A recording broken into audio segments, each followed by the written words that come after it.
नमस्कार किसान भाइयों, स्वागत है आप सभी का आपके अपने YouTube चैनल धाकड़ एग्रीकल्चर में। किसान भाइयों, हमेशा की तरह आपको इस वीडियो में हम एक और नई जानकारी देने वाले हैं।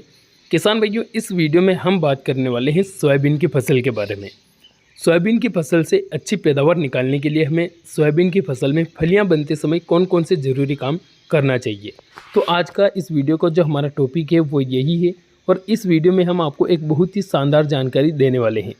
किसान भाइयों, अगर आपको इस वीडियो में दी गई जानकारी अच्छी लगे तो उसके बाद आप इस वीडियो को लाइक करना और हमारे चैनल को सब्सक्राइब करना।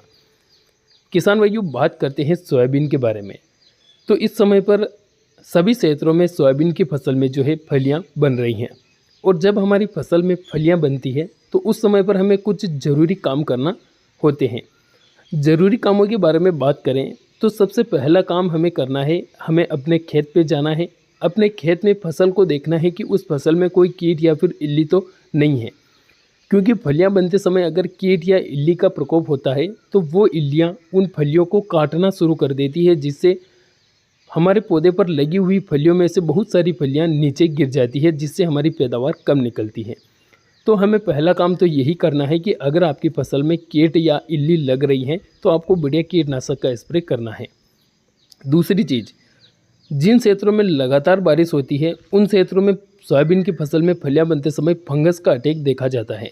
आपने देखा होगा बहुत सारे किसान भाई ऐसे होते हैं जिनकी फसल में कोई कीट या फिर इल्ली नहीं होती है, उसके बावजूद भी सोयाबीन की जो फलियां होती है वो ऑटोमेटिकली नीचे गिरना शुरू हो जाती है।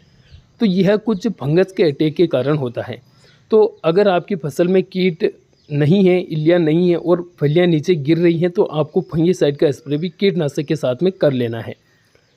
किसान भाइयों, कीटनाशक के बारे में बात करें तो आप यहाँ पर फलियाँ बनते समय जो सिजेंटा की एम्प्लीगो आती है उसका स्प्रे कर सकते हैं।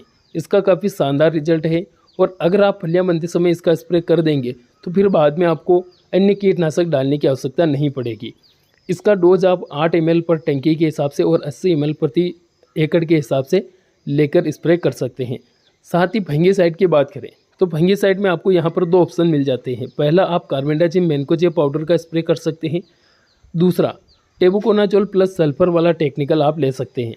मेरे हिसाब से अगर आप टेबुकोनाजोल सल्फर ले रहे हैं तो उससे आपको अच्छा फ़ायदा मिलेगा, क्योंकि टेबुकोनाजोल तो फंगीसाइड का काम करेगा ही करेगा, लेकिन जो सल्फर है वो आपकी सोयाबीन की फसल में दाना भराव में और दाने में तेल भराव में काफ़ी ज़्यादा मदद करेगा।